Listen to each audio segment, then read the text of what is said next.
Hello, everyone. This is Clay Chase with Torrey Hills Capital. Welcome to the Ventripoint Diagnostics Limited podcast for October 26th, 2020. I hope and trust you're all doing well and had a great weekend.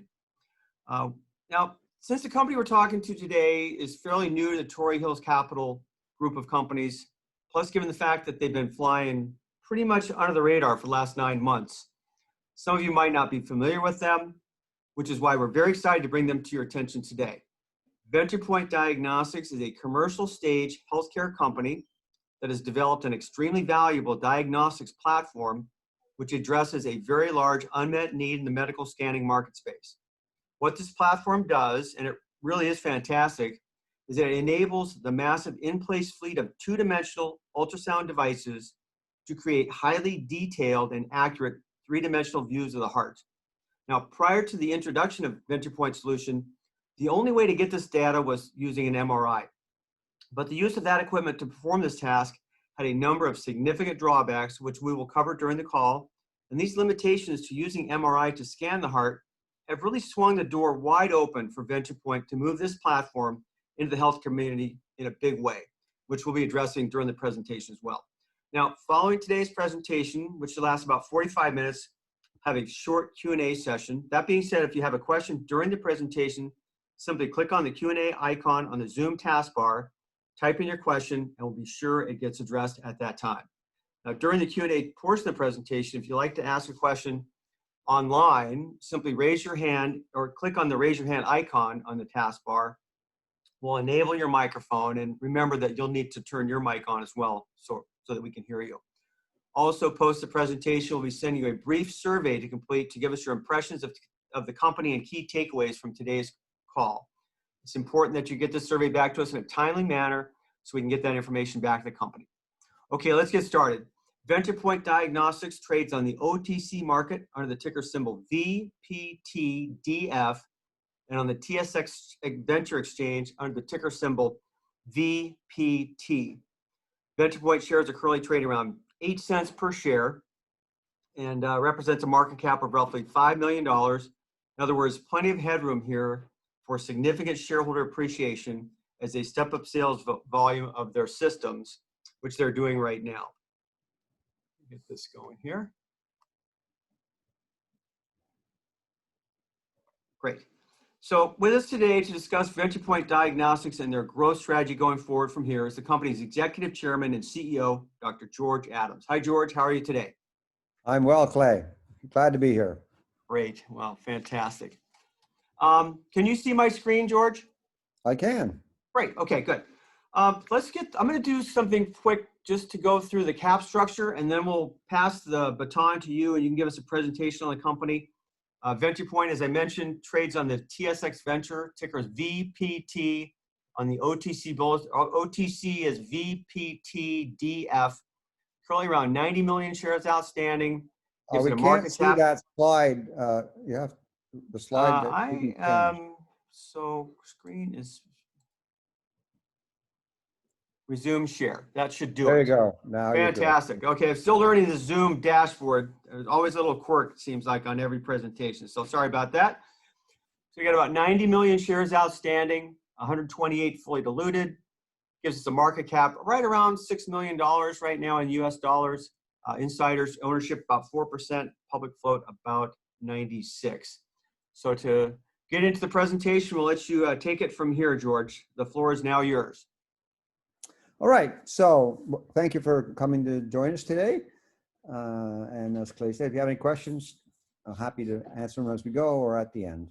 So Ventripoint is a medical imaging company, which is a new way to analyze conventional 2D ultrasound of your heart. And we'll go through telling you how we go about that. But basically, it's an artificial intelligence approach that we've been developing for a number of years. And we've now perfected it so that we get information that is accurate, reliable, and easily attained. We have US FDA, EU and Canada and Chinese FDA approval for the system. And we have a number of first clinical sites in Canada, one in the United States and one in Europe, already operational. And we are we're intending to roll out an additional number between now and the end of the year. So we should have 18 or 19 top hospitals, cardiac centers using our equipment. The challenge here is to get up to 80 to 100 sites of these top places. That seems to be the point where the company is well valued and where we would be looking for an exit to some kind. And we would see a very nice liquidity event at that time. And we'll go through some of the comparables as we go through the presentation. So let's first deal with the market need. So as Clay mentioned, if you're trying to look at your heart and get a good idea, there's lots of 2D ultrasound machines in the world. Everywhere in the world, they use 2D ultrasound to look at a heart. And so there's a very large installed base of those machines. But unfortunately, you can't get an accurate and reliable volumetric measurement of how the heart is actually functioning for all 4 chambers of the heart. And especially difficult in the right ventricle of the heart, which is mostly needed in children. Children who have problems with their hearts are typically the right side of the heart. And it's impossible to get good numbers on the right side of the heart without putting them in MRI. And you're in the MRI for a long time, and it's very just traumatic to children. So that's one of the reasons why I got involved with this company, was to say, let's not keep traumatizing children, just so we can get a look at their heart. The system works seamlessly with the existing systems. It's agnostic. It'll work with anybody's 2D ultrasound machine, and it gives you standard cardiac metrics of all kinds. And it works because we use a sparse data artificial intelligence approach, which is a bit of jargon, but it basically means we don't have to, if you can see any part of the image, various images of slices you take of the heart, you can identify anything, a little piece here, a little heart there, a little bit of a wall, the apex, a little bit of a valve. Then you can put that sparse information together, and what our artificial intelligence system does is integrate all that information into a comprehensive picture, 3-dimensional picture of the heart. And so here's the system here. On the left, you'll see the VMS 3.0. We're on version 3. Whoop, why are we jumping ahead here, Clay? I don't know. Oh, sorry. I gotta go back up. I can talk quickly, but that seems a little quick. Yeah, no. Okay, thank you. Sure. So on the left, you'll see the latest version. So we're on our 3rd generation device. We've been perfecting this with the top cardiologists worldwide, helping us say, make it do this, make it do that, make it stop doing this, and other things. And so we've been on a fairly long journey to get this right. It's a very difficult problem to solve, but we have solved it. And here you see one of our operators scanning somebody and our machine is in the background there behind the sonographer who's doing the scans, and in the foreground is a typical 2D ultrasound machine. We spent $30 million developing the 3rd generation device here. And we've now been certified by the FDA and Canada and Europe and China to be equivalent to MRI. Next slide. Okay. So this is the kind of thing you get from a regular ultrasound. I'm sure you can all see which part is the heart and which part is not the heart. If you were a sonographer or a cardiologist and you've looked at 20 or 30,000 of these, you would say, yes, I recognize which part is the heart and which is not part of the heart. So they don't have any trouble recognizing structures. Next slide. So what we do is get them to identify anatomical landmarks on any of the standard 16 views that you would take for a cardiac echocardiogram. And then we convert that into a 3-dimensional model, which gives them all the standard, next slide, all the standard numbers that you would get: end diastolic volume, the index, and systolic volume, the index, the ejection fraction, cardiac output, all the standard things. Next slide. So really, the difference between what we do and what they do now is pretty stark. An MRI machine costs $2 to $4 million. You're in there for anywhere from an hour to 2 hours. You get the images back to the radiologist after a day or two. And then the radiologist spends anywhere from 15 to 45 minutes analyzing it, and then sends it on to the cardiologist, who then looks at it and says, this makes no sense whatsoever. Often. Whereas we have we sell our machine for $50,000. We'll go through the revenue model later. It takes 5 minutes to scan. Images are immediately available. A technologist could do the analysis, or a cardiologist. Takes them 10 minutes is generous. Usually takes about 5 minutes to do the analysis. And then the cardiologist can quickly look at the analysis. And this can all be done on the very first appointment when you go to a cardiologist. And you don't need to be sedated, and you don't need to lie motionless for an hour to 2 hours inside an MRI machine. Next slide. So as I said, we've spent a number of years developing these systems. Back in 2007, we started into this project, and in 2013, we were able to get FDA approval for the version 1, which was right ventricle only. In 2018, we were able to get approval from the FDA for version 2, which was all 4 chambers of the heart. And in last year, we were able to get approval for the VMS3, which is the device that we are now commercializing, and where we believe it is the solution to the problem. And we are still working on next generation products, but you can ask me about that if you're interested. So since we do such an excellent job on right ventricular, right heart analysis, our key market segments that we're starting, the niche markets that we want to start with, are congenital heart disease, because if you're born with a heart problem, it's always the right side of the heart. If you have a problem with your left side of your heart when you're in utero, you don't get born. That's very simple. So all the pediatric cardiologists in the world are focused on the right side of the heart. And there are, standard of care for people with congenital heart disease for their whole life is that they would get scanned every 3 months with an echo and to see how the right side of that heart's doing. There are special situations like pregnancy, where if you're a woman and you have a known right heart problem, and you go into pregnancy, you now have you're a high risk pregnancy situation. One of the big markets is cancer, cardiotoxic effects of chemotherapy. So about 20 to 30% of people who go through chemotherapy and have their cancer go into remission now have a higher chance of dying from a heart problem than from the original cancer. And so they need to be scanned the same way every 3 to 6 months for the rest of their lives to see if their heart is continuing to be to go downhill as a consequence of the chemotherapy. And this is also something which has now come up in COVID-19 patients, because there's now 40% of patients have a right heart dilation with COVID, and that's independent of whether you have mild, moderate, or severe symptoms, or whether you end up in a hospital. It doesn't matter. 40% of people have a dilated right heart, and about 20% of people have a dysfunctional left heart. So COVID has a big effect on your heart, and there's now a lot of concern that these people will turn into, the cardiologist will be dealing with COVID damaged hearts for decades to come. And the last one is pulmonary hypertension.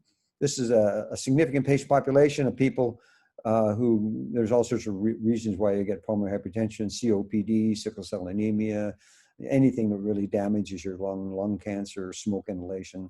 And all of that leads to a buildup of pressure in your lungs, and your right heart, of course, pumps blood from the right heart through the lungs and over to the left heart. And so if you have a problem, congested lungs, you now have a problem with your right heart. So those are the 4 targeted areas that we've been bringing, identified and bringing our product to key opinion leaders in those spaces. In every case, our system gives you important data faster and with less expense than an MRI. Next.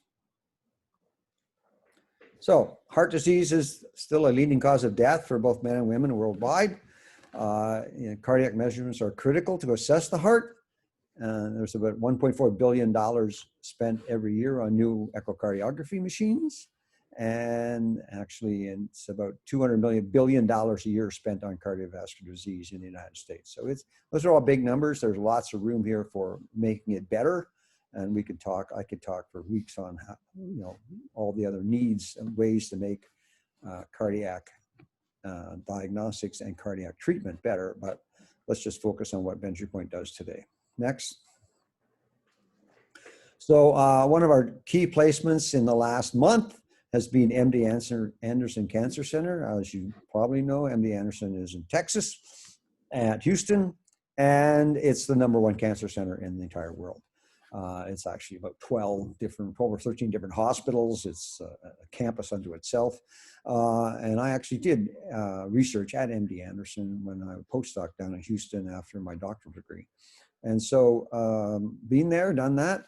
But the important part here is, as I mentioned to you, 20 to 30% of cancer patients end up with chronic heart problems, and that's what kills them in the end.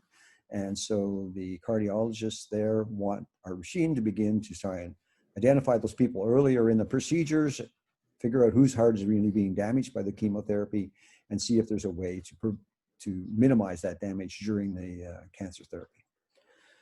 Second one we've done recently in the last month is Erasmus Sophia University Medical Center in Rotterdam in the Netherlands. And that's the #1 cardiovascular hospital in Europe, number 20 in the world. And it's a fantastic place. And they've been using, they're using our machine now for routine clinical practice there. And they're going to begin to recommend the use of our device to other leading cardiac centers in Europe. Next slide. So this is how we see marketing the device. We see getting it into the hands of key opinion leaders and getting them to publish and present at key meetings and talk to their colleagues about what they do with the device. So we will be starting to post case studies on our website showing how these opinion leaders are using our device to change the care path for people, and how being able to have rapid and accurate and reliable measurements of all 4 chambers of the heart, it gives them so much more information about what's actually going on with the heart and how the patient is responding to the therapy and when's the appropriate time to change the therapy. We are going to host regional webinars with these leaders once they get a little more experience under their belt, and they'll be teaching and talking to other cardiologists about their experiences. We have 2 of these already planned, one for North America and one for Europe. And also we have approached and now have commitments from associations which also put on webinars to their members. And so the American Adult Congenital Heart Association has agreed to let us put a webinar on for their members. And so this means that we'll have hundreds of people who are very concerned about adult congenital heart disease being exposed to our technology and hearing from a world-leading cardiologist in the adult congenital heart space why he has a machine and what he does with it. Next slide. So when you look at these, the installed base of 2D ultrasound machines in US, Canada, and Europe, and what would be needed for the oncology application, the pulmonary hypertension, and the congenital application. I haven't put COVID in here because COVID could be absolutely enormous if it actually is 40 to 50% of people have chronic heart problems post-COVID. But just those alone comes up to about 40,000 machines. And so that's a huge opportunity for the company. Next slide. So our revenue model is we have two ways that hospitals and cardiac clinics can acquire this equipment. One is they can buy it for $50,000 up front and pay us a $5,000 a year annual fee for small upgrades, equipment maintenance, and access to the software. And that's a capital purchase into this 41,000 unit installed base of ultrasound machines. The other ones, we found that hospitals are always capital challenged, and so we've now come up with a pay-per-use model, which allows you to lease the equipment for $15,000 a year, and that gets you your first 200 cases, and then we get $50 a case thereafter. So that's a recurring revenue, the razor blade kind of approach, or a cell phone type approach. Buy the cell phone and then rent and figure and pay for your minutes. And so this is actually would be a profit center for any US customers, because there is an existing reimbursement code 76377, which gets the customer, the hospital, the clinician, anywhere from $100, $200 every time he uses the device. So pays us 50, he gets paid anywhere from 50 to 150 for 10 minutes worth of work done by a technician. The actual cardiologist would spend less than a minute or two looking at the final result and making a decision on patient care. Next slide. So as I said, we have some early traction. We actually have now out 5 units in Canada, 1 in the United States, 1 in Europe, so 7. We have 12 more to go this year, and 11 or 12, and we already have commitments from places like Evelina Children's Hospital and Geneva Children's Hospital in Switzerland, as well as a number in the UK and a number of household names in the United States, all of which you would recognize, but I'm not really yet free to give you a list of our up and coming installations. That'll be part of our press news release going forward in the next several weeks. And really, you know, a hospital, a clinic, something, as I said, somebody like as big as MD Anderson with actually 13 hospitals would need dozens and dozens of these machines. So we really view that the first purchase of our machine is just the first purchase, and there'll be many multiple ongoing sales to each hospital. Next slide. If you look at, so we're projected forward in North America, we're projecting a reasonably, this is a very conservative estimate of what could go on from both the sale and recurring revenue of our systems. The next slide gives you the same forecast for Europe. Again, so we see the company growing. It could go faster than this, but this is all, you know, we are a relatively small company, and we feel that, you know, and changing medicine is not an easy thing to do. Changing medical practice is not an easy thing to do. So we're being very conservative in our estimates. Next slide.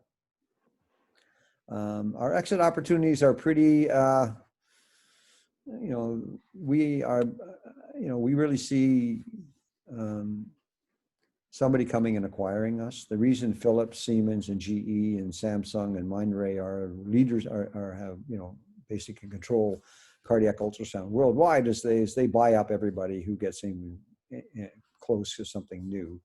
And that point where we would become of interest to the major players in the field would be around when we get to 80 to 100 installed sites, especially in the top sites that we are currently installing the equipment.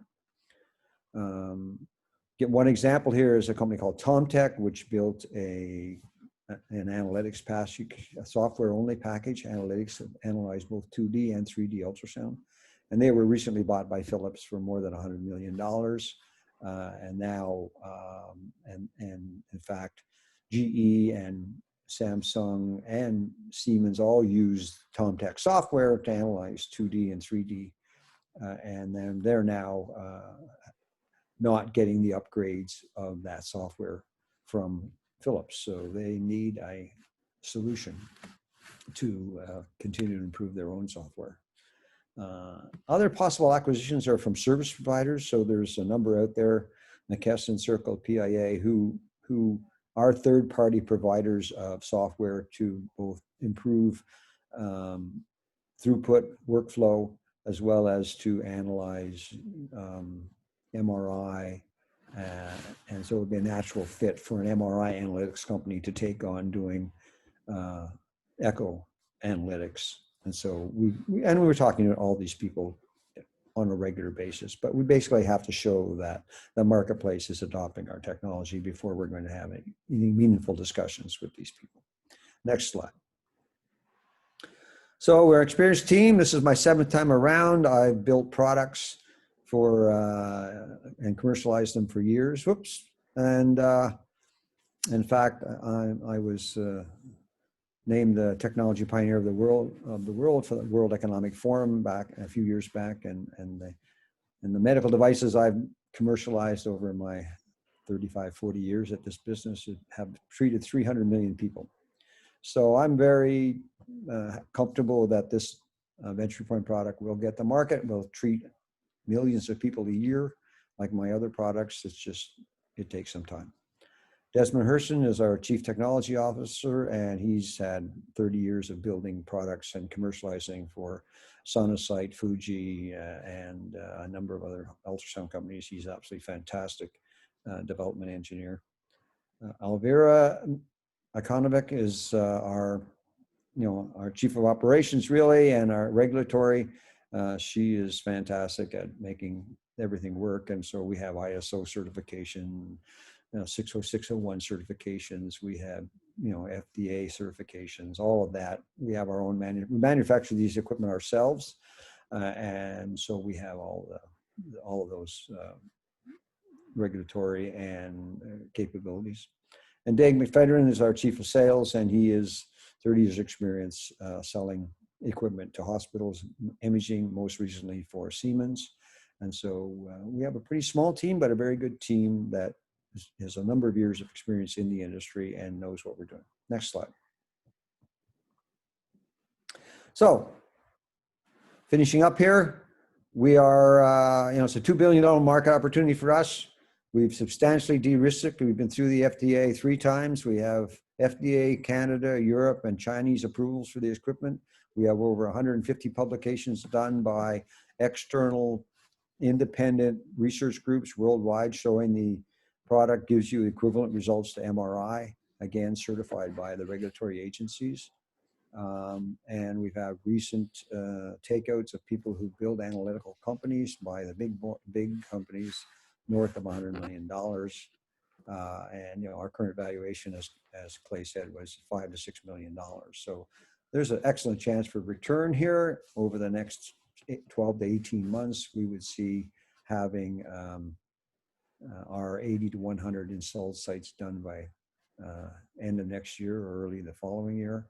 And so at that point, we would be entertaining either a takeout or by a major in the field. So there, happy to take questions. Yeah, fantastic presentation, George. Thanks so much for bringing us up to speed on what's going on at Ventripoint. It's very exciting. We're going to pause here for a minute to see if anyone has any questions. It was a very thorough presentation. While we're waiting for anyone to ask a question, I have a couple quick questions for you. And first of all, we put up the management slide, but we should have, but we did not include Hugh McNaught, which is one of your new directors. Could you give us a little bit of background on Hugh and what he's bringing to the table for Ventripoint now? Well, Hugh is like me. He's 30 years of experience being a biotech, med tech entrepreneur. He's got a lot more experience than me in this SaaS type model of, software as a service. We really see the company evolving over the next 5 years as 3D ultrasound gets to be clinically useful into a software-only company. Right now, we have a little bit of hardware. Most of what we do, the magic sauce is all in software. We can apply that to 3D images now and get very good analytical results, measurements from the 3D images. But 3D images are still too blurry and not reliable enough on everybody to be used as a clinical tool. It's a research tool, and so we have centers around the world using our device for research purposes, our software for research purposes. But really, there's probably another generation or two of hardware upgrades to 3D before that becomes something where where 3D becomes the modality of choice. So Hugh brings a lot more experience in that kind of SaaS type environment. Mm-hmm. And it's nice to have a fellow entrepreneur on the board who's been through the trenches and done all the things that you need to do as an entrepreneur to keep your company going while you're developing product and breaking into the market. So it's nice to have a kindred spirit on board. Yeah, we've spent some time with Hugh. He's a great guy. He's got a tremendous background. It's ideally suited to the next stage of what you're doing here. So really excited that he's on board. We do have a question now from the panel. I'll ask it here. Are you actively trying to sell the company, or are you passively waiting for a suitor? We actively talk to all the people in the space who may be of interest as a partners.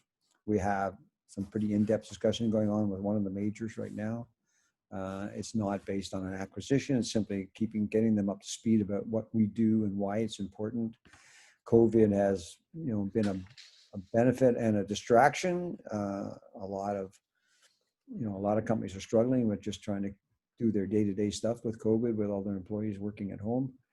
We are not struggling in any way. We have used this whole COVID period to improve our technology, improve our communications, and improve our product immensely.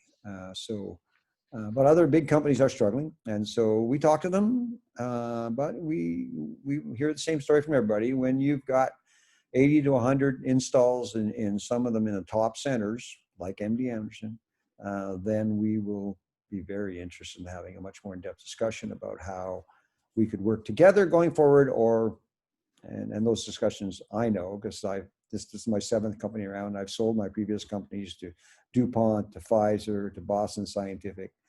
I know when you start talking about partnerships with big companies, it usually ends up with what's it going to take to just acquire you. So being there, done that. I worked for 2 years for Pfizer, acquiring companies on the other side, going to visit little companies and saying, and they were saying, let's have a partnership, wink, wink. Oh yeah, right. Okay. And so this is how it works. That's Right. that's the way it goes. So this isn't your first rodeo, it sounds like. No, it's not. I've been on both sides of the table. I've sold them and I bought them. Well, that's good experience for what you're doing next. So I want to just make a quick announcement. Today's code word for your survey for feedback is sailfish. Sailfish. You can spell it any way you like. So I got a couple more questions here coming in from the board. Now your shares were taking about a 9-month hiatus from the market. Can you tell us about that situation and what it allowed you to do when you came back? Oh, great. Yeah. So we put a halt on the stock back in December 2019 because we really needed to restructure the board and the management of the company. And I had, at that time, we took the time off to put a new board in place. And I came back. At that point, I had stepped down from being the CEO. I was the chairman of the board, but I was not CEO. So I came back as the CEO. We raised some funds in February and restarted operations, hired back all the key employees. Some people we weren't keen on having back didn't come back, which was good. Mm-hmm. And then really we looked at, and that was about when COVID hit. So that's when we said to the team, okay, we're not going to be able to go to a hospital and install this equipment in a hospital and then go to the hospital and train people to use it. We need to be able to do this all remotely. We need to rewrite the source code completely because it hadn't been touched it had been simply modified for the last decade. And so it was not really usable anymore. So they took the time to rewrite the source code from scratch. Along the way, they made it so we could remotely install it, remotely calibrate it, and we can now remotely train people to use this. So both Erasmus in Rotterdam and MD Anderson were installed and calibrated remotely. So we didn't go to those. Great. Put the machine in a box, shipped it off, and they took it out and plugged it in, and we set it up. We also took the opportunity to make our machine work with any machine. Prior to this, we had our machine paired to a particular ultrasound machine. So we didn't care whether it was a GE or a Siemens or a Philips or anybody's ultrasound machine. We didn't care, but we had a requirement that it was paired to a particular machine. We got rid of that requirement now. So you can now hook it up to any machine anytime and it will self-calibrate and then you can use it on anything. And the reason we did that was because hospitals, in large hospitals, ultrasound machines are on wheels and they're portable and they move around and they go out of one room and in another and they get stored in the hallways and they get taken down to DR and they get taken over to ICU. And trying to find the machine our machine was tethered to or paired with became a problem. And sure. So I think part of the decade that we've spent developing this technology is learning how to get it into the market, seamlessly fit into the workflow in a busy echocardiography suite in a large and small hospital, and how to make it so that it's just, there it is, let's just use it. And we've achieved that, we believe, and we're hearing that back from places like MD Anderson and Erasmus, that all the little irritants. One of the big things we also did was, I remember I told you that an MRI, you have to lie motionless in the MRI for an hour to 2 hours. That's very difficult to do in an MRI. And we also Uh-huh. had the same requirement, even though we only took 5 minutes to get the scans. For us, we had to have the patient motionless. That turned out to be an irritant for the sonographers, so we got rid of that. So we Great. developed our own patent pending tracking system, which got rid of all the need to and allowed the patient to move during the exam. So that was a major upgrade as well. So we took the opportunity to upgrade our products and make them work seamlessly with the existing workflow. And that's how we're now getting a more rapid adoption. And isn't that new feature that you've added to the system, isn't that incorporates a consumable, which would add to some recurring revenue potential? Right. So as part of that solution to allowing the patient to move around, we actually put a crystal on the patients along with the ECG lead. So when you have Right. this done, you have an ECG stuck on your chest because you want to get the electrical signal from the heart at this. And so we just simply attach on top of that ECG lead a crystal. That crystal is now a consumable. So Great. even when you buy the machine now and you pay your annual maintenance and access fee, you still have an ongoing recurring revenue of buying a crystal for each patient that you actually run through the machine. We haven't got a firm pricing on that yet. We're still talking to people about it. But our models show that could grow to be a significant fraction of our revenue going forward. Yeah, that would be important to anyone wanting to acquire the company. They love to see that recurring razor blade model. The blades part of it's almost more important than the razor. Well, certainly, and what we're seeing now, especially in the United States, is that everybody's opting for the lease model. So they want to pay the $15,000 up front, and they're happy to pay us $50 a procedure. And that's a much more lucrative business than selling crystals. So we will become a ongoing revenue company very quickly, especially in the United States, because that it's a profitable business, profitable procedure with the current reimbursement. Yeah, you mentioned on the coding, right? Then there's an opportunity to get those codes to be more valuable to the healthcare center as they get more experience with the device or the system. Yes. So in speaking to reimbursement consultants and experts, they're saying that, the average reimbursement for an MRI, cardiac MRI, is $1,200. The average reimbursement for a echo is $350, plus the extra 100 for our procedure. So there's lots of room between that $100 and $1,200 for a new code, since we are delivering equivalent information to what you get from an MRI.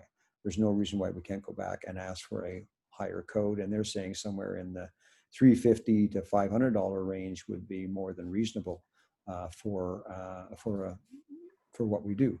That would make and then we've positioned this with the customers that we'll take $50 out of your 100 to 200. We would see that ratio maintained if we were able to move the fee up to 350 to 500. Wow. So that would greatly increase our revenues on a per use basis. Sure, and it's already it has a good economic model now. It just would make that even better, right?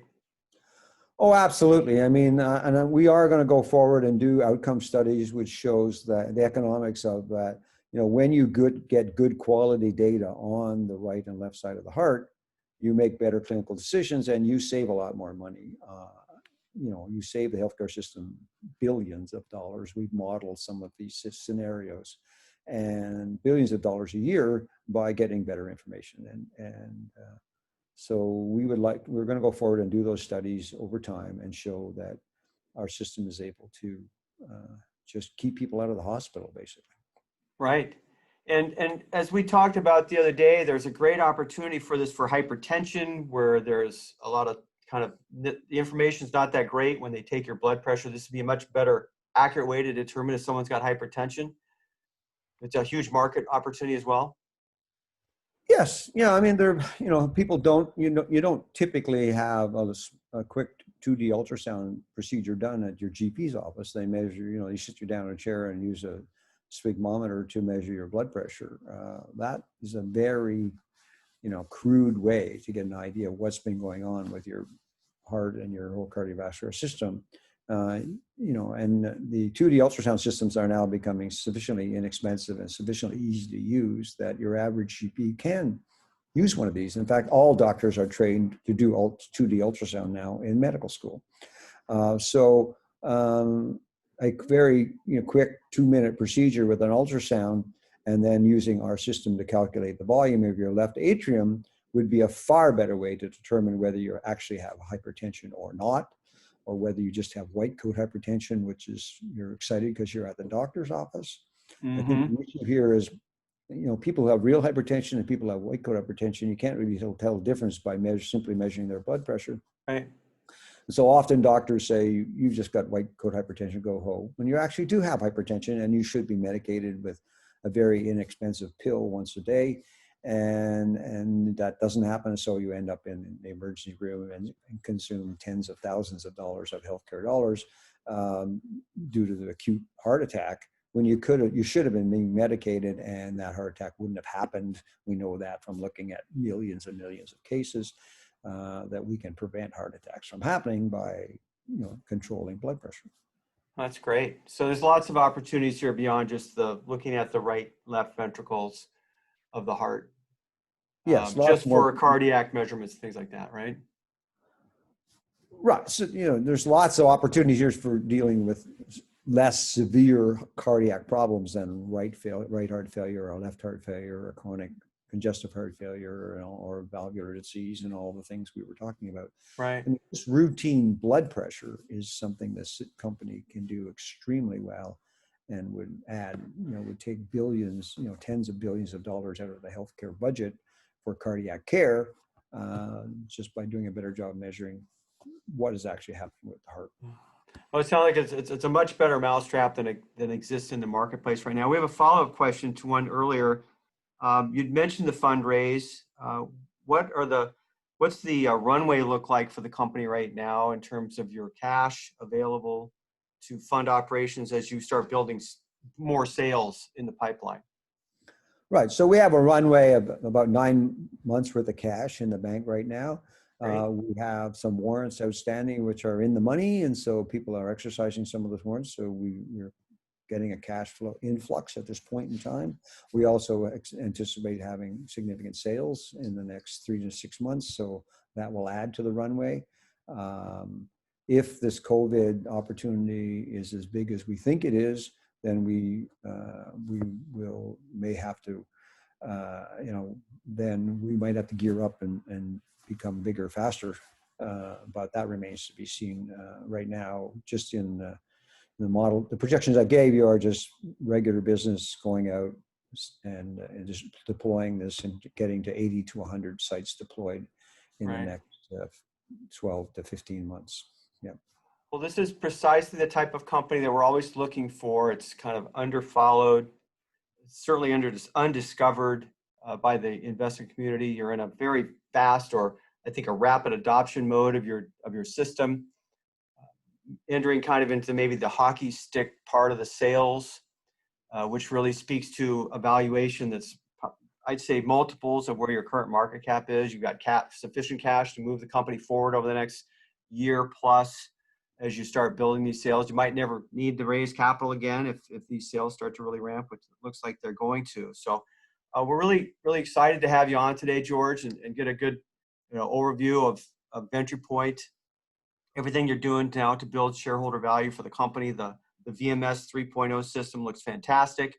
And we really look forward to having you back on when you have some more milestones completed, which you're doing quickly with the MD Anderson sale, the Erasmus sale. We expect we'll see a lot more of those kind of key medical centers and cardiac centers adopting the technology and using the tool that gives them so much more visibility to heart functionality and better care management, things of that nature. So really, really excited to have you on board today and glad we're able to spend some time with you. Well, I hope I made myself clear. I'm very happy to answer questions or send me an email. My email's on the slide there. And I'll be happy to respond to anybody who has a question or has an idea how we could move this along. We have lots of tractions in the pediatric centers, so It's well understood, as I told you, pediatric cardiologists are totally focused on echo. They don't want to put children in MRIs. So I'm very pleased to offer them an opportunity not to traumatize children. I completely understand. I just had an MRI. It was a 55-minute procedure, and it was torture. I mean, it's really, it seemed like about a week that I was in the tube, right? It just goes on and on and on. So, and it's very loud and very disruptive. So you can imagine if you're a 5-year-old child with a bad heart. I just can't imagine them sitting still for that long. I just cannot. So. I know they have to sedate them and.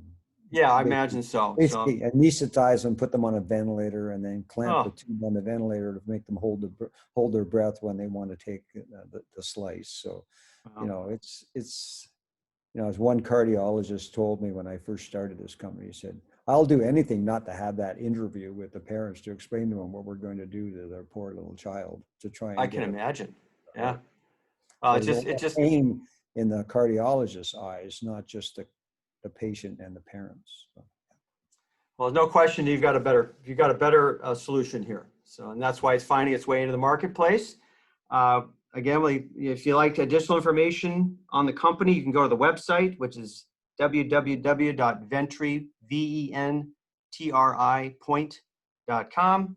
You get a lot of information about this VMS 3.0 system and the company, press releases, financials, things of that nature. I want to thank you again for coming on today, George. Really enjoyed, finding out more about the company, and we look forward to having you on in the future. Thank you. Bye-bye. You bet. Thank you, everyone, for coming on today. We look forward to having you at the next Torrey Hills Capital presentation for one of our companies. Until then, be safe and be well.